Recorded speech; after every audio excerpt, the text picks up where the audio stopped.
Merci de nous faire confiance et bienvenue à ce numéro des décryptages. Kampala, l'accord est attendu. Pour Kinshasa, il s'agira d'une déclaration des Kampala. L'impunité veut-elle réellement refaire la loi justement à l'issue de ces pourparlers de Kampala? Vous le savez, le président Yoweri Museveni de l'Ouganda, lui, veut à tout prix que ces bandits de grand chemin soient amnistiés. Il garde chez lui pratiquement 1700 et pourtant le nombre n'a pas été celui-là. Nous en parlons dans ce numéro avec un invité, Michel Kitoko, bonjour. Bonjour. Les États-Unis d'Amérique ne sont pas pour justement un accord qui consacre l'impunité. D'ailleurs, son ambassadrice à l'ONU, Samantha Power, appelle à la création d'un tribunal spécial pour la RDC, un tribunal à la fois national et international. Vous avez suivi cette nouvelle. D'abord, Samantha Power qualifie le M23 d'un loup qui était dans la bergerie, un loup qui a dévoré des enfants, qui a tué. D'abord, vous aviez prôné la bataille judiciaire. Votre réaction après avoir suivi la déclaration de Samantha Power? Moi, cette déclaration ne m'a pas étonné parce que je sais que les États-Unis d'Amérique, c'est une grande démocratie. Les États-Unis d'Amérique, c'est parmi les pays qui ont souscrit à la Déclaration universelle des droits de l'homme. Que dit l'article 3 de la Déclaration universelle des droits de l'homme? Tout individu a droit à la vie, à la liberté, à la sûreté de sa personne. Vous savez le nombre de vies qui ont été fauchées par un 23 que comptait par Paul Kagame et aussi Yoweri Museveni indirectement ou directement impliqués dans cette affaire. Voilà pourquoi il est très important maintenant qu'après cette bataille militaire, qu'on puisse s'atteler sur la bataille juridique, qui pour moi ne fait que commencer. Parce qu'aujourd'hui, ce n'est pas la liesse, aujourd'hui la joie de FARDC sur M23, la fin de cette guerre, bien sûr c'est une bonne chose, mais la réparation n'est pas cette joie. La réparation est judiciaire, parce que les vies qui ont été fauchées, des familles entières, des personnes de fois violées, des femmes violentées en tout moment. La réparation ne viendra pas de la liesse populaire de ce que nous avons fait, mais viendra de l'appareil judiciaire qui doit être instauré ici en RDC, tant sur le plan national que sur le plan international. Alors, voilà pourquoi j'ai dit que ça ne peut que commencer. Qui fait suite à ces déclarations. Alors, nous en venons quand même au contenu de ces déclarations de Samantha Power, le loup M23, le loup qui menaçait les civils et également la MONUSCO, un discours quand même qui vient surprendre le monde entier. Parce que Susan Rice n'avait pas ce discours. Samantha Power vient de surprendre. Vous avez parlé d'un loup qui était dans la bergerie, alors que c'était né les concertations nationales. Un loup dans la bergerie qu'il fallait à tout moment faire partir. Tout à fait. Êtes-vous aussi surpris par ce langage? Je suis réconforté par le fait que nous voyons les choses de la même manière. On ne peut pas aujourd'hui se contenter de faire certains discours politiques ou politiciens à l'intérieur d'une maison, sachant bien qu'il y a un loup qui est en train de dévorer les enfants de la maison. On devait se contenter, comme vient de faire FARDC, de faire sortir d'abord les loups de la bergerie et les restes ensemble. Les fils de la maison et les filles de la maison, avec les parents, peuvent se mettre autour d'une table pour décider de la façon dont la maison doit être gérée s'il y a eu l'irresponsabilité de la paix du père ou de la mère. Voilà pourquoi je dis tout simplement que ce qui vient d'arriver là, ce qu'elle vient de déclarer, moi, je suis réconforté et ça confirme la grande démocratie américaine aujourd'hui qui, à chaque fois qu'il y a un problème d'ordre international, s'implique, même si on peut dire, on peut insinuer que la plupart des firmes internationaux américains ont été derrière cette guerre, mais la voix officielle de l'Amérique n'a jamais voulu se mouiller derrière ce genre de catastrophes C'est une parenthèse. Gravissimes. Vous avez toujours établi un distinguo entre ce que la Maison-Blanche déclare de ce que les milieux financiers, justement, donnent comme réaction donc derrière le Rwanda et l'Ouganda. Alors aujourd'hui, en demandant la création d'un tribunal spécial pour la RDC, nationale et internationale, alors que nous savons que Bosco Ntaganda, qui s'est identifié comme Rwandais à la CPI, qui s'exprime même en Kinyarwanda, et s'est rendu lui-même à la CPI. Est-ce qu'il y a crainte pour le président rwandais, apparemment isolé? Est-ce qu'il pourra le citer comme commanditaire? Il est établi, ce n'est pas de spéculation ni un sentiment. Aujourd'hui, nous avons la ferme conviction. Ce n'est plus l'affaire des sentiments, mais c'est une conviction que Paul Kagame a commandité cette guerre de lui-même. Non, citer le prévenu Ntaganda. Il est Bosco. Bon, mais bien sûr que Ntaganda ici en RDC, c'est considéré comme un Congolais.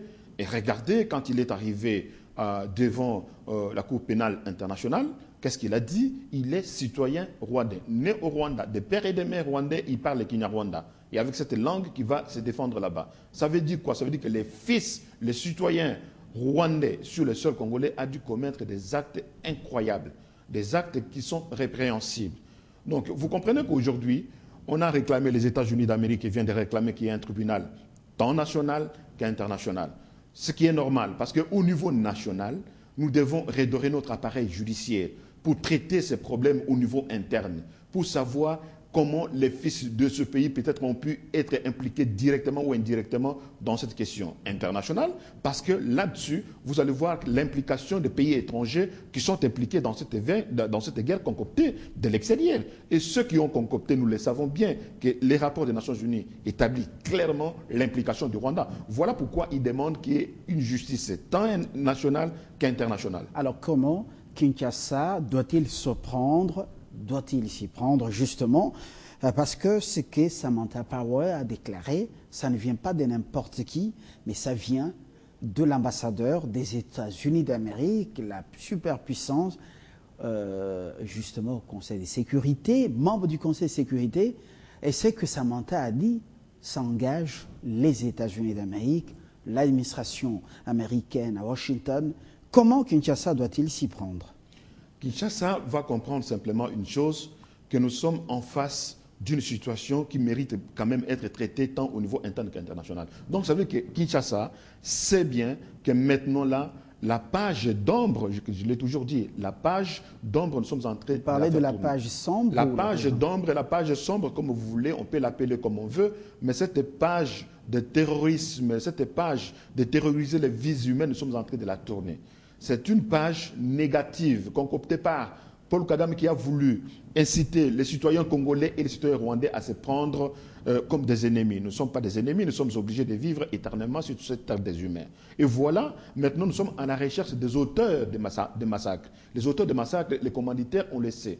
Vous savez, le fils de ce pays, il ne faut pas oublier ça, croupi en prison, Bemba, il est en prison pour des actes soi-disant qu'il a commis au Centrafrique. Il reste maintenant établi. Il y a d'autres dirigeants qui sont maintenant en prison pour des faits qu'ils ont commis à l'extérieur de leur pays. Je parle de Taylor. Vous comprenez aujourd'hui? C'est sur son propre pays, oui.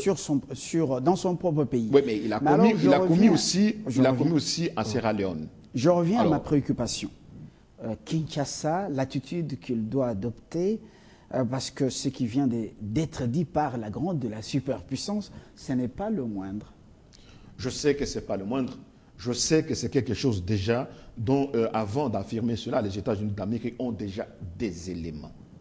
Des éléments, sinon, ils ne se permettraient pas de faire des déclarations dans la rue et souffler du vent. Je sais que maintenant, si on s'y prend très bien, les auteurs, c'est-à-dire que les commanditaires de cette guerre qui ont fauché des vies humaines ici en RDC seront derrière le barreau. Je parle de Paul Kagame qui peut-être nous écoute maintenant. Je sais que demain ou après-demain, il finira par être derrière le barreau. Et c'est ça qui sera maintenant la réparation. La réparation, vraiment le deuil de vies humaines qui ont été fauchées. Parce que nous n'allons pas faire le deuil avec les amnisties. Alors, les États-Unis ont pris une position ferme, claire, Mais le reste de la communauté internationale demande à la RDC de négocier ou de signer un accord avec le loup. Selon Samantha Power, le loup, l'expression est bien utilisée par l'ambassadrice des États-Unis donc à l'ONU. Comment un loup qui est mis hors d'état de nuire doit également signer un accord pour continuer à faucher les vies humaines? Mais justement, vous allez voir que l'appareil l'appareil diplomatique de notre pays a subi peut-être des pressions extérieures ou de pressions, je ne sais pas d'où, mais nous devrions quand même garder le cap de ce que c'est RDC dans sa souveraineté, dans son indépendance, dans sa façon d'appréhender les choses. Nous ne devrions pas être influencés par qui que ce soit. Parce que ce sont des vies humaines congolaises qui sont fauchées ici par une guerre imposée, concoctée de l'extérieur. Donc à partir de ce moment-là, nous devrions garder le sang-froid, c'est-à-dire regarder les choses telles qu'elles sont. Pourquoi signer déjà maintenant un accord avec une organisation qui n'existe plus? Une organisation qui a déjà signé son départ ou sa mort, son décès. On ne peut pas signer un accord avec le cadavre. Ça, beaucoup de gens l'ont toujours dit. Maintenant, ne serait-ce qu'une déclaration. Pourquoi doit-on faire encore même la déclaration avec le cadavre qui n'existe plus? Vous voyez, tous ces éléments-là nécessitent à ce qu'on puisse dire des choses. Moi, je sais... 1700 personnes, nous réfléchissons, 1700 combattants dits du M23. Le gouverneur Paluku a réagi, il dit le nombre est exagéré, il y a des militaires rwandais et ougandais déjà parmi les 1700 qu'on veut retourner sur les sols congolais. Eh bien, ce n'est pas du réalisme selon le gouverneur du Nord Kivu. Eh bien, à ce moment, on ne peut pas parler du cadavre, c'est un loup qui veut rentrer dans la bergerie. La délégation de Kinshasa, comment doit-elle s'y prendre déjà à Kampala, à cette étape finale? Déjà, je vous parle en tant que citoyen patriote de ce pays et en même temps leader d'opinion, si vous voulez. On ne peut pas engager la République démocratique du Congo à l'instant T, sans pour autant que le peuple congolais ne sache le contenu de soi-disant des accords ou déclarations. Parce que ce qui est en train de se faire à Ouganda, nous savons que Yoweri Museveni, c'est un affairiste.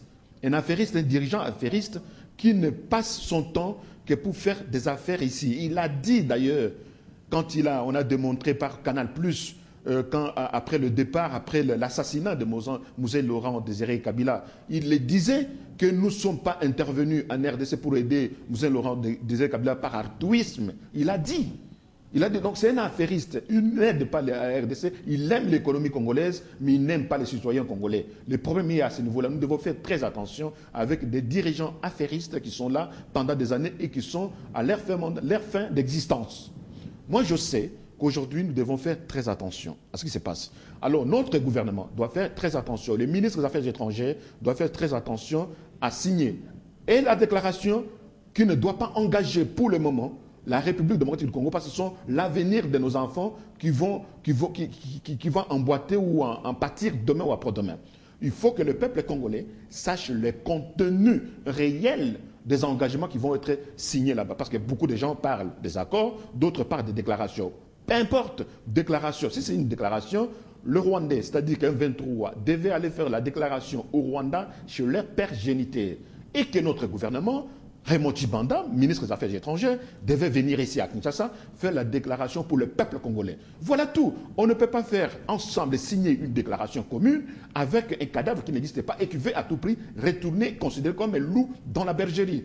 On ne peut pas faire revenir ces loups dans la bergerie. Et j'ai dit et j'en ajoute à cela.